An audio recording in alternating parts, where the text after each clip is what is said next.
Hi everyone, your nutritionist is back. Today we are going to talk lots and lots about food for skin.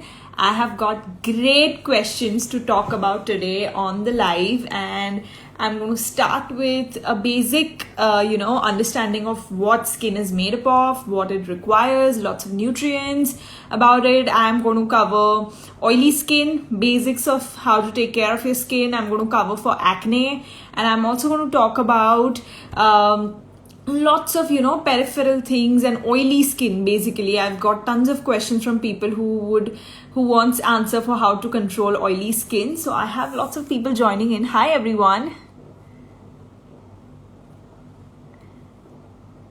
We have VB Health Coach saying love your content. Thank you so much. Hello. It's great to have everyone here, and I'm just going to wait for next 2 minutes and we'll be good. I'm going to start.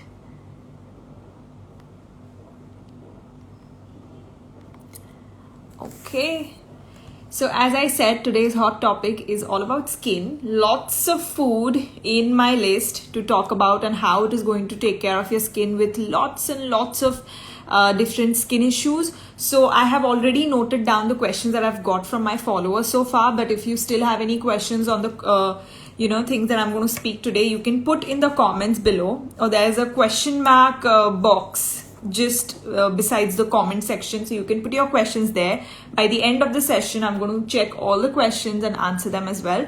So I think we are good to go. Let us start. Thank you all. Great. Okay, so today, as we are talking about skin and skin health, let me just tell you a basic, what skin is made up of, and you all will be very surprised to know that it's made out of a protein called keratin. Yes, this protein is also there in our nails, in our hair, and that's how our skin is made up of. The outermost layer of the skin is made up of keratin, and that is how it keeps on building. That is how it keeps on maturing. Then it dies. Then there are new cells which come up, which gives you a better skin. So keratin is one of the proteins, which is the main component of your skin. So now, talking about protein, let us just start with this nutrient and how it is helping your skin be good in its have a good proper elasticity. It is tight enough. It gives you a good texture. It's not scaly and uneven. So having proteins in your diet in the whole day, and not just one meal or say 2 meals, but throughout the day, is going to help produce more new cells on your skin. Because every day when you are doing any activity, your skin is rubbing through each other. When you're walking, maybe your thighs are sticking to each other, your skin is rubbing. That is where it goes through wear and tear. If you are wearing your clothes, and when your clothes are rubbing with your skin is going through wear and tear. So this wear and tear will be taken care of, and the new skin will come into the whole picture when you are eating ample amount of proteins. Now these proteins comes from, as I've always categorized it into 2 parts, that is veg and non-veg, and everyone knows about it, but let me just say it once again. Veg proteins will be your dals, pulses, milk products, cheese, nuts and oil seeds, soybean. And non-veg can come from eggs, chicken, meat, fish, and other kinds of poultry. So all of these sources are rich in proteins. They have good amount of amino acid score, which can give you a proper requirement of your whole day, and that is why it is going to help you have a good skin. So now I had lots of questions about oily skin, about acne marks, pigmentation, dull skin, dry skin. Now all of these things would start in the first go just because you are having less proteins in your diet. And according to lots of researchers, we have a proven research which says that Indian and the Asian diet is very low in proteins and very high in carbs and unhealthy fats, and that is where the exact problem starts from. I hope all of y'all are tuning in well. Just give me a heads up or a wave that y'all are able to hear me and y'all are understanding the whole phenomenon. Hi everyone. All right. So as I was saying, that protein is one of the main nutrients that you need to inculcate in your diet to have a good skin. So now having these proteins is going to generate new cells on your skin, be it your face, your arms, your tummy, your back, anywhere. The largest organ in your body is your skin, which is, wrapping your whole body internally. So that is going to make sure that you are having a good skin. Eating proteins in what amount is again a good question. I had just put a video maybe 3 or 4 days back, and that was all about how much protein you should be eating. So on an average, you need to eat 1 gram per kg body weight of protein. For example, if my weight is 50 kg, and if anyone's weight is 100 kgs, you need to have 100 grams of proteins. So that is something that you need to make sure that you are eating. Now, it could come from any source, veg, non-veg, whatever, that is up to your lifestyle. So that was all about proteins. Now we are going to go and talk about oily skin. I had lots of questions, and people who are watching me and have questions about oily skin, please put it down in the comments right now so that I can just answer them. So now basically, when you have oily skin, there is a mechanism working in your body internally that is via the hormones. And that hormone is your androgens, and one of them is testosterone, known as the male hormone. So now when this hormone is higher than what it should be, your sebaceous glands, there are glands on your cheeks and your different parts of your face and different parts of your body, but basically on your cheeks. So when your testosterone hormone is higher, your sebaceous glands on your cheeks are going to create and produce more sebum. Now, sebum is a kind of, in simple layman language, it's the body oil. So it comes out. When it comes out, it moisturizes your skin, it protects your skin. So that sebum is very much required. But when it is secreted and it deposits on your skin and your cheeks in a much more quantity than what it is required, then it becomes a problem. When it keeps your skin more oily, with that oil and lots of dust settling on your face, if you're outside or even in the house, it can create lots of issues with redness, infections, acne, and all of those related problems. So your oily skin would start from your imbalance in the hormones. Now, to balance out the hormones, you need to make sure that you're eating a balanced diet. So hormones would always go haywire when what you're eating is not reacting well in the body. So to take care of these hormones, you need to make sure that your protein in the diet is really good. When your protein intake is good, your blood sugar levels are fine, your hormones are running fine, your digestion is perfectly fine, you're taking care of your muscle mass and your fat percent. When your protein is optimum, you are not increasing your weight. Your weight is, well managed in the healthy range. And apart from all of these foods that you've been eating, we always have this thing in our head that if I'm going to eat, say a samosa or a pizza or a burger, I'm going to get fat. But apart from all of these, getting fat or having risk of diabetes or hypertension or all of those, huge things in life, we also need to see that eating unhealthy and junk food is going to reflect on the skin, because what you eat is what it shows on the exterior, on the outside. And that is why we have this quote that you are what you eat. So if you're eating unhealthy, your skin is going to be unhealthy, your gut is going to be unhealthy, and that's how you're going to look like, and that's how you're going to most probably feel like. So that is something that you need to make sure.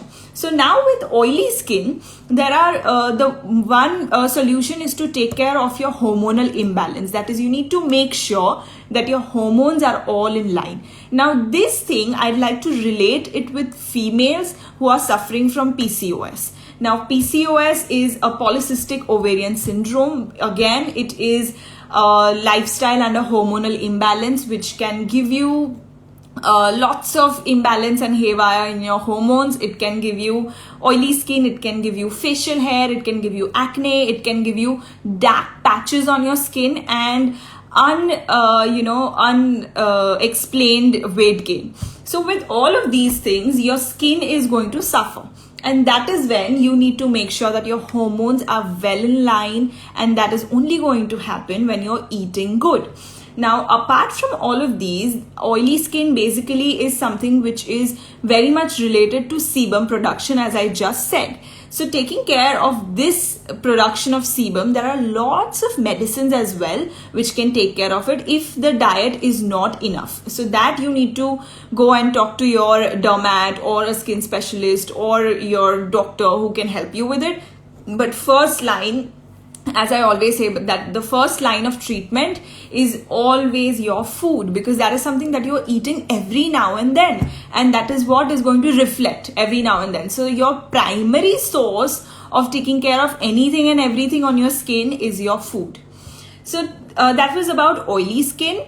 And there are two things which you need to control in your diet so that you can get away with oily skin. And one of that is all the saturated fats. Now, saturated fats is from all your dairy products, your butter. Saturated fats are used, or they are the main composition of packet foods such as chips, such as all the packet foods such as cupcakes and muffins and all the ready-made stuff that we get from outside. These are all the saturated fats. So that is something that you need to lower down. So that is how you're going to take care of your sebum production. It will decrease. So that is one thing which you need to make sure that is less. And another thing, as I've already mentioned so far, is that you need to eat good amount of proteins and make sure that your protein intake throughout the day is at its proper range. So all this protein and its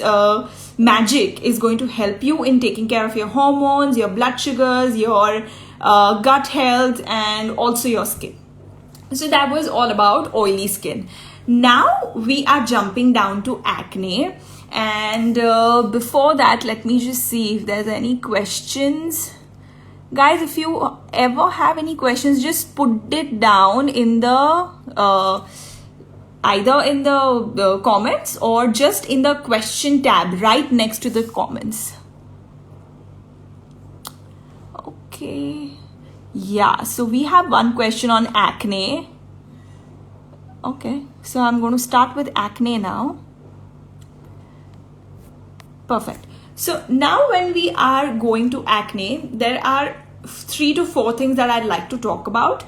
First thing, acne is something which can happen in the pubertal age, which is very natural because you are going through a roller coaster of roller coaster of hormones, and that is when your body is developing. So that is totally natural. But these days we have lots of issues with, again, I'm going to talk about PCOS, and second is your adult acne. That is having your acne after the pubertal age, after your body has fully grown. Even then you are having lots of acne issues. So first of all that we need to take care about acne is we are drinking ample amount of water. Lots and lots of amount of water is something which is going to flush out the toxins from your body, which is very required.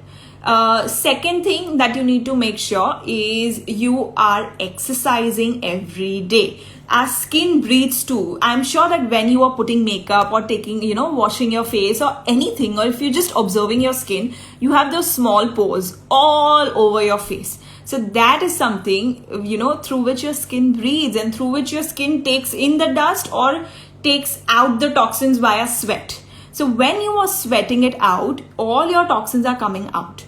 So that is one thing that you need to make sure. Also with exercise, your hormones are going to start, getting into the proper balance that it should be in. So exercise is something which is really important. Also for people who are having PCOS and who are on a higher scale, higher side of the scale, can always exercise according to their tolerance, according to their capacity, which can always increase if you're consistent. But that is going to help them in managing their weight, in managing their hormones, and also take out all the toxins from the skin in terms of sweat. So exercise is very much required.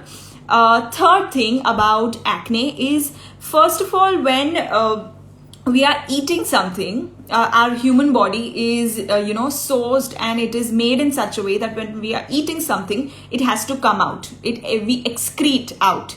So excretion is very important. If we do not excrete as per our routine, those things are going to bump out on our skin, because if the waste is not coming out of your body from somewhere, it is going to show on your skin, and it's going to come out in that way, and that is what comes out when when you have acne. So constipation is one thing which can be one of the reasons of your acne. So if you're not able to excrete out the waste, or if your digestive system is not that great, your acne can get more severe.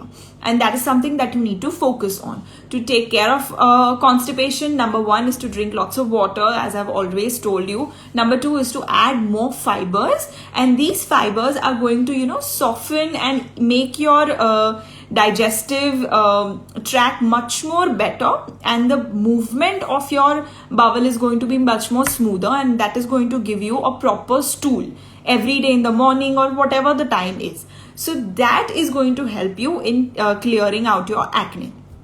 And now I would like to talk about two things, actually three things, which is which are something which can trigger more acne, which can add to your existing acne. So number one is dairy. There are lots and lots of researches which say that dairy products are something which can increase increase the acne on your face, or if you don't have at all, it can give you acne. So eliminating dairy is one thing which can help you with clearing your face and taking care of the acne, because sometimes few of them do not tolerate dairy. Their lining of the stomachs are irritated, and that's what shows on your skin. Another thing is gluten. Now gluten is something, if you are not tolerant to it, it can give you acne or rashes or redness on the skin, and that can give you more skin issues. So that you need to either just get a test done, an allergy test done of gluten. If you're intolerant, totally give up on it, because not only it will show on the skin but can give you lots of other issues in the body as well. So, and if you are not getting a test done but you feel that you're gluten intolerant, try to eliminate it for some time and then reintroduce it and see the changes. If you do get rashes or acne or anything on your skin, it is giving you that sign that you are gluten intolerant. And apart from all of these is refined sugars. Refined sugars is something which it's just our plain white sugar. I always talk about refined sugar, but people think that it's something great, but it's just the white sugar that we add in our tea or coffee, or we add in sometimes we add in our raitas and our dals and vegetables and everything. So this refined sugar is a bigger culprit than everything that I've talked about so far. And this refined sugar, when taken in a higher quantity, starts having inflammation in your body. More the sugar, the lesser tolerance of your body of it, and that is going to again mess up with your hormones, because if you're taking more sugar than what you should, your insulin levels are going to go high, your insulin sensitivity is going to go low, your sugar will not be metabolized, and your blood streams are going to have more sugars than what it should. And that is why you have hyperglycemia, that is high sugars in your blood. Now, when they are staying there for a longer time, there are lots of risk and chances of having more infections. And these infections can show on your skin in terms of acne, in terms of rashes, in terms of uneven skin, in terms of dull skin, dry skin, oily skin, and everything that can happen on the skin.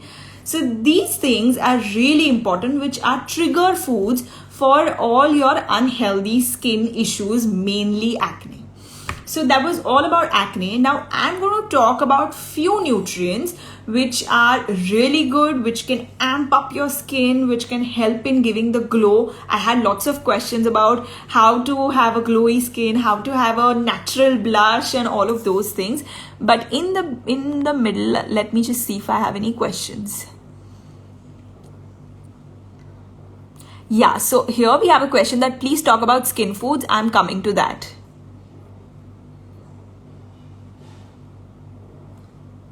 Okay,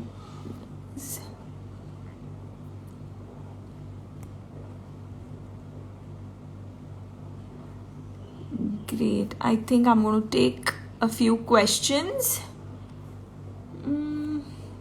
by the end. Okay, so I'm sorry, I just missed out on one question, and we have acne on chin only. So now having acne only on the chin area or on your jawline is mainly hormonal. So that you need to make sure that you are getting your blood test done, check your hormones. If they are haywire, start working on those hormones and try to get them in the right line. And I think then you'll be fine.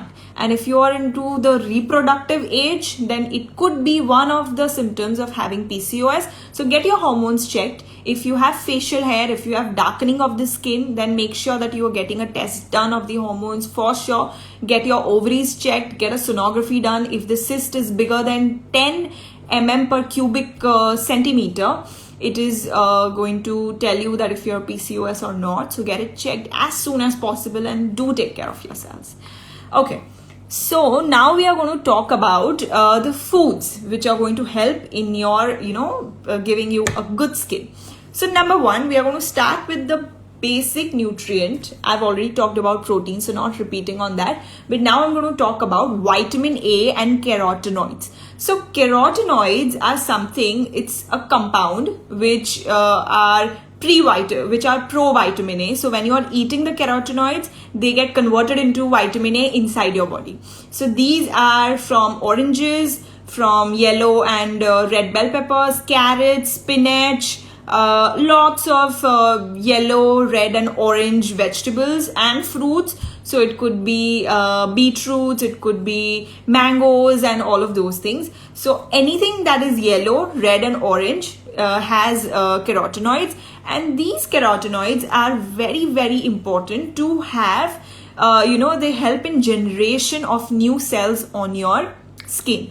Also, they play a good role in taking care of the collagen and increases the collagen production on your skin. So you always have, when you have new cells, you have a better skin. Your skin keeps on, fading out the dead cells, and you have a better skin layer on the top and also on the inside. And when you have a good collagen production, your elasticity of the skin is much more better. So you have a tight skin which is not saggy.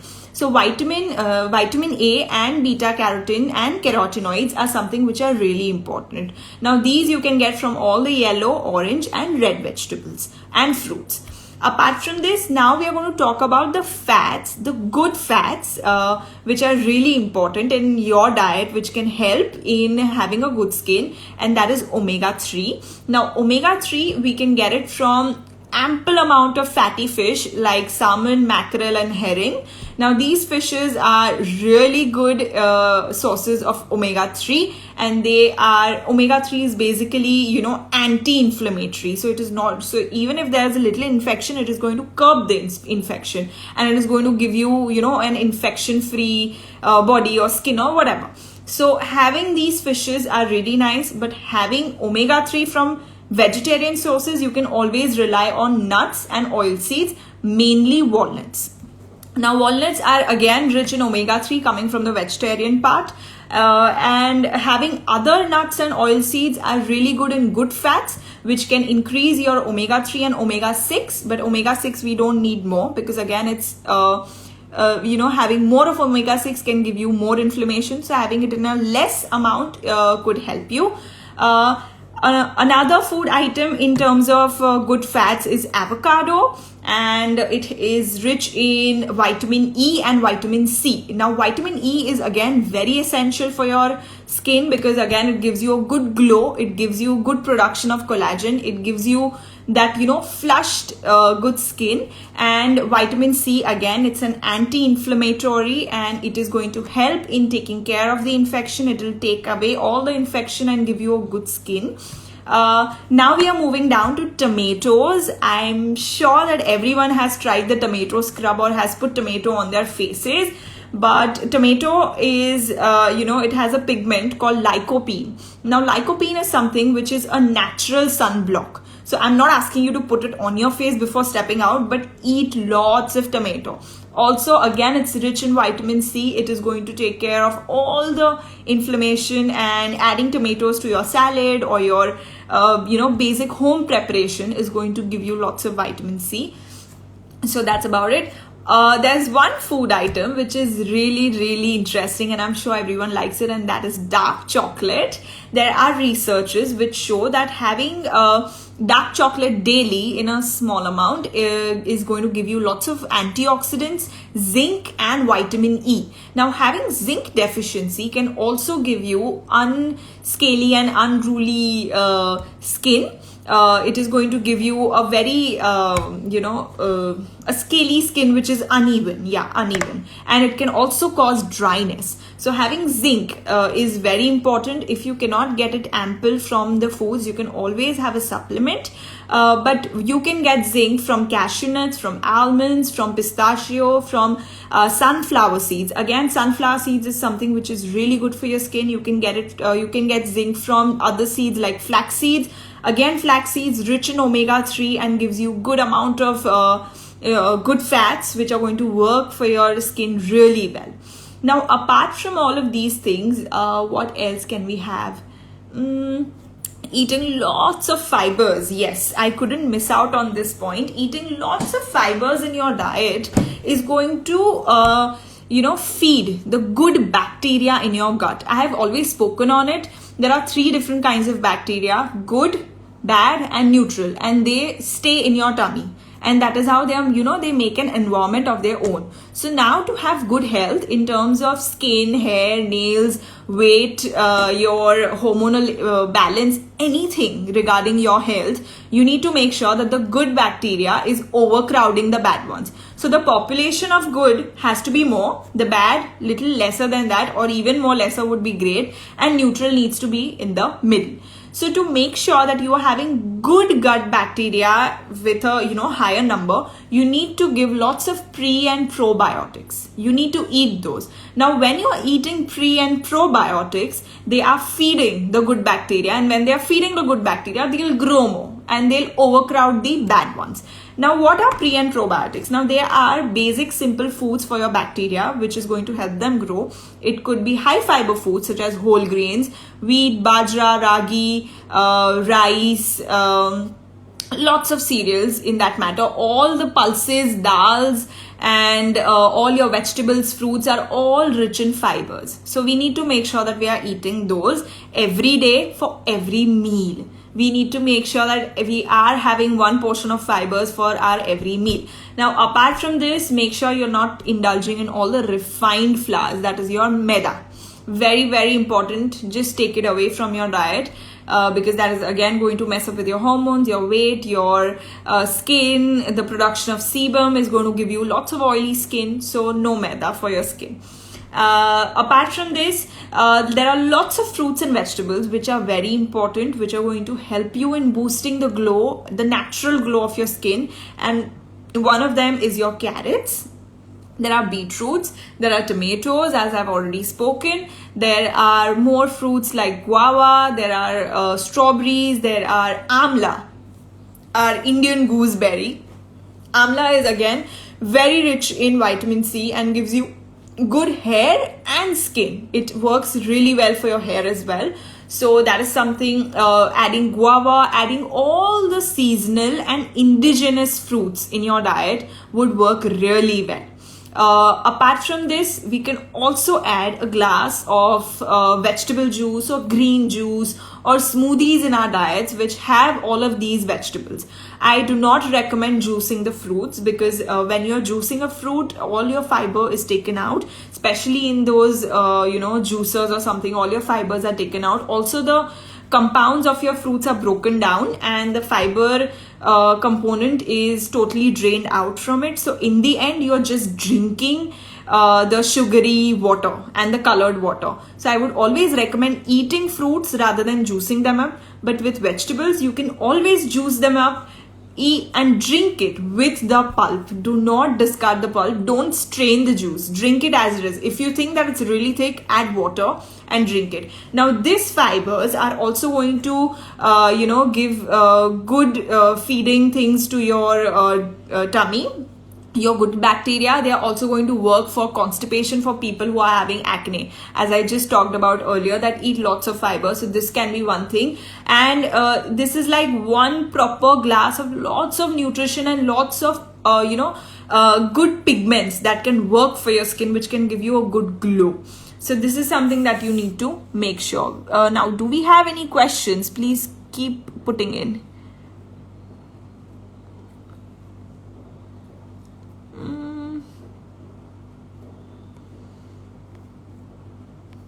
Okay, we have one question, and that says, can we take flax seeds powder, chia seeds with water? You surely can put, have flax seeds powder. You can add it in lots. For example, you can add it in your roti ka dough, or you can add it in your laddus if you're making at home with jaggery or something, and you would not even know the taste, but in turn you're having fibers with your laddus. Could you imagine? You can surely use that. And how to take amla in summer and monsoon when its natural form is not available. So what you can do is, when the season's there, what I usually do and what my mothers and grandmothers used to do is, they used to cut those amlas into small pieces and they used to dry it. And then in the season, if there is an off season of amla, we used to eat those dry amlas, and that is how you can preserve it. Apart from that, if it is a non-amla season, you can always indulge into the fruits which are there in those seasons. So, you are having a variety of foods and also not repeating lots of it. Okay. There's one question. Can we have honey? Only if it is organic, not any other.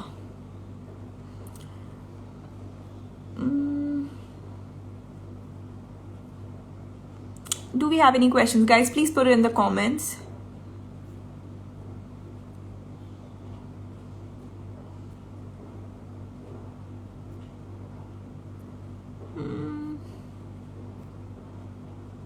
Okay, we have one question. How can we reduce face tanning? So now this, again, as I said, there are lots of foods which can take care of, which act as a natural sunblock, and one is your tomatoes. So start adding tomatoes to your diet, and that can help you. You can always, try and have lots of different kinds of proteins in your diet. Try having lots of water. Make sure that when you're stepping out, you're using a sunblock. Also, you can try a few detanning masks.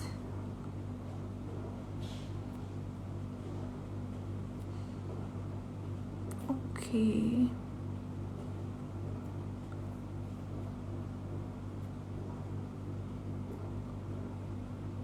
Okay, so we have one question. Any food that helps with acne scars?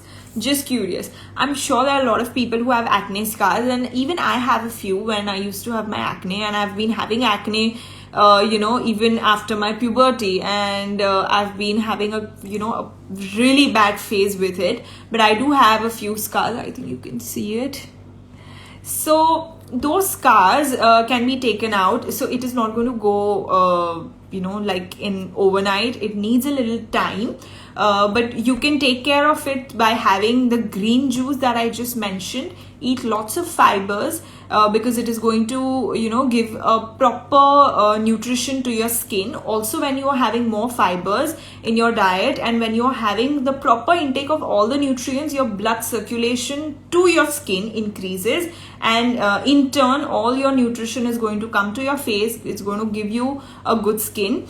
Apart from that, try using a sandalwood pack, sandalwood with rose water or something like that, which can lighten these scars, because for them it is really difficult to first lighten and then go. Apart from that, one more tip which is related to food is to have more and more of good fats, because they are going to help in production of your new cells of the body on your skin. So all the nuts and oil seeds are really good. Apart from that, you can also add lots of beetroots and carrots, and all the fruits and vegetables that are yellow, red and orange, because they are carotenoids, and carotenoids are something which can help in production of new cells on your face, on your skin basically. So when you have new cells, all your dead skin is going to fall out, and your new cells are going to give you a better skin. So that can help you with your scars. Any more questions, guys? Put it down fast.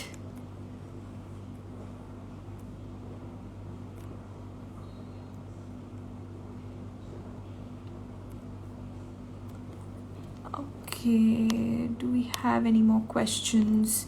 Okay, any supplements to get vitamin B12 for vegetarians? There are lots of supplements.